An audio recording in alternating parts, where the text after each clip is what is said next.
नूर Khan airbase की नई satellite तस्वीरें सामने आई हैं। मैक्सार ने यह तस्वीरें जारी की हैं 10 मई की सैटेलाइट इमेजेस में 2 ट्रेलर ट्रक दिख रहे हैं। ऐसा माना जा रहा है कि ये कमांड और कंट्रोल सुविधाएं हैं जिन्हें भारत ने हमले में नष्ट कर दिया था। 23 मई की ये तस्वीरें मैक्सार ने जारी की थी जिनमें हमले वाली जगह को पूरी तरह से ध्वस्त कर दिया गया, तबाह कर दिया गया। नूर खान एक रणनीतिक एयरबेस है जो रावलपिंडी और इस्लामाबाद के बीच में स्थित है, यानी दोनों सटे हुए शहर हैं उसके बीच में है।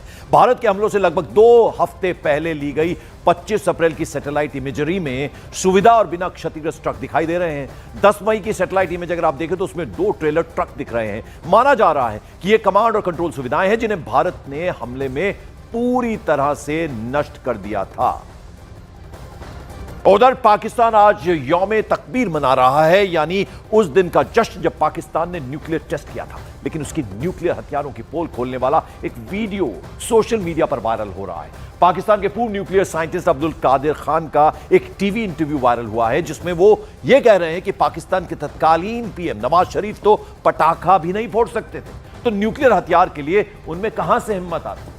जबकि आज शहबाज शरीफ न्यूक्लियर हथियारों के लिए सारा का सारा क्रेडिट, सारा श्रेय अपने भाई नवाज शरीफ को ही देने में जुटे हुए हैं। बहुत से लोग जो हैं वो क्रेडिट लेते हैं, वो कहते हैं कि nothing succeeds like success and failure is an orphan. Nuclear power बनाने का जो कामयाबी है, आपका कंट्रीब्यूशन हमें इसका इल्म है।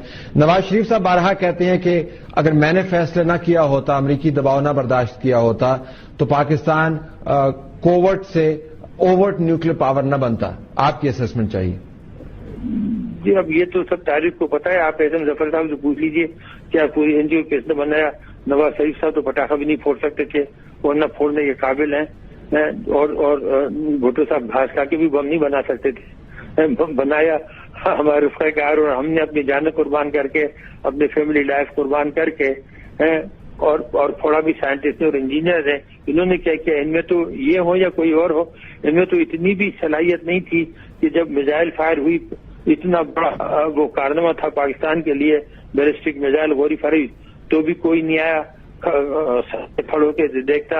और जब न्यूक्लियर एक्सप्लोजन हुई तो भी, हालांकि इतना अहम मामला था, मुल्क पार बन रहा था, जहाज में बैठ के आते आधे घंटे का काम था, लेकिन जरूरत नहीं हुई कि आकर देखते। तो ये बात सब अपनी वो लेने लगते हैं, क्रेडिट लेने लगते हैं, बहादुरी दिखाने लगते हैं। उस वक्त उनकी हालत थी वो आपने तालिबान की किताब पढ़ी होगी, डेमोक्रेसी इंडिया इन पाकिस्तान, उसमें देख लीजिए, उसमें पूरा वाकया बयान है। और हमारे गौर अयूब साहब से पूछ लीजिएगा, शमशाद साहब से पूछ लीजिएगा, सबको पता है। जफर साहब से पूछ लीजिए, सब हकायक सबको पता है, कौन कितना फादर और किसने क्या बटन दबाया। लेकिन सियासी तौर पर फैसला तो वजीर आजम को ही करना था ना जी। सब करना कराया गया था। कराया गया था किसने? आपने कराया था, आर्मी चीफ ने कराया था। अब तो बता देना, अब तो इतने साल नहीं, उसमें बहुत बड़ा मेरा रोल। जफर साहब को फोन करके पूछ दीजिए, इसमें बहुत बड़ा प्रीडाम्सली मेरा रोल था। तो नवाज शरीफ साहब नहीं चाह रहे थे कि वो न्यूक्लियर टेस्ट करें? नहीं, हिचकिचा रहे थे, कंट्रोल कर रहे थे। और उनके जो तालबोट की किताबें आप पढ़ लीजिए, उससे बार बार कह रहे थे तालबोट से कि मुझे बहुत अफसोस है कि मुझे ये करना पड़ रहा है, और बिल क्लिंटन से मैं बहुत शर्मिंदा हूं कि मैं ये।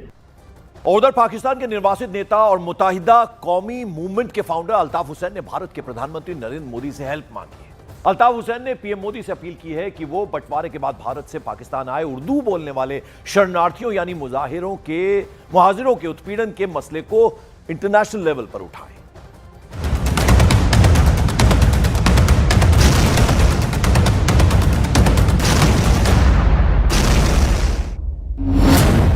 ऑपरेशन सिंदूर से पाकिस्तान के घर में घमासान। अब पाकिस्तानी ही मांग रहे भारत से इंसाफ।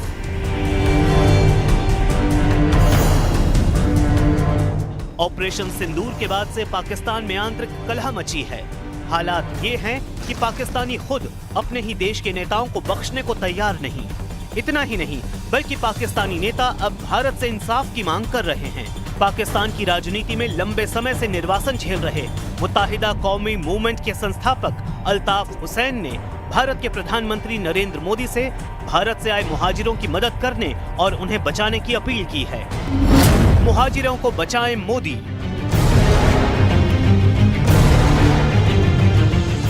अल्ताफ हुसैन ने एक सोशल मीडिया पोस्ट शेयर करके मुहाजिरों के उत्पीड़न के मुद्दे को अंतर्राष्ट्रीय मंच पर उठाने की अपील की है। अल्ताफ हुसैन ने पीएम मोदी से अपील की है कि वो बंटवारे के बाद से भारत से पाकिस्तान आए मुहाजिरों यानी उर्दू बोलने वाले शरणार्थियों के उत्पीड़न के मुद्दे को इंटरनेशनल प्लेटफॉर्म दिलवाएं। अल्ताफ हुसैन ने कहा कि मोदी अगर बलूचों के हक में बोल सकते हैं तो मुहाजिरों के साथ भी न्याय के लिए आवाज उठाएं। हुसैन ने दावा किया कि पाकिस्तान में अब तक 25,000 से अधिक मुहाजिर युवाओं की हत्या की जा चुकी है, जिनमें अधिकतर को सेना की कार्रवाई में निशाना बनाया गया। उन्हें कभी भी वैध नागरिक के तौर पर स्वीकृति नहीं दी गई। हुसैन ने क्यों की इंसाफ की अपील? हुसैन ने आरोप लगाया कि उन्हें ये सार्वजनिक अपील करने के लिए मजबूर किया गया क्योंकि अमेरिका के टेक्सास राज्य के डलास शहर में हाल ही में पाकिस्तान ने भारत के खिलाफ जंग में जीत का झूठा उत्सव मनाया। इसमें पाकिस्तानी मूल के अमेरिकी और ह्यूस्टन स्थित पाकिस्तानी काउंसिल जनरल आफ्ताब चौधरी भी शामिल हुए। इसमें एक डॉक्यूमेंट्री के जरिए मुहाजिरों को फिर से बदनाम किया गया और MQM को आतंकवादी बताने की कोशिश की गई। भारत ने नहीं दी आधिकारिक प्रतिक्रिया। भारत की ओर से इस बयान पर अभी तक कोई भी आधिकारिक प्रतिक्रिया नहीं आई है।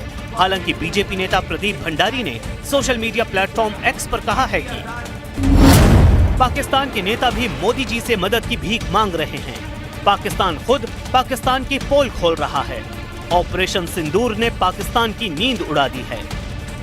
प्रधानमंत्री नरेंद्र मोदी से अल्ताफ हुसैन की अपील के बाद एक बार फिर पाकिस्तान की आंतरिक राजनीति और शरणार्थी नीतियां दुनिया भर में एक्सपोज हो गई हैं।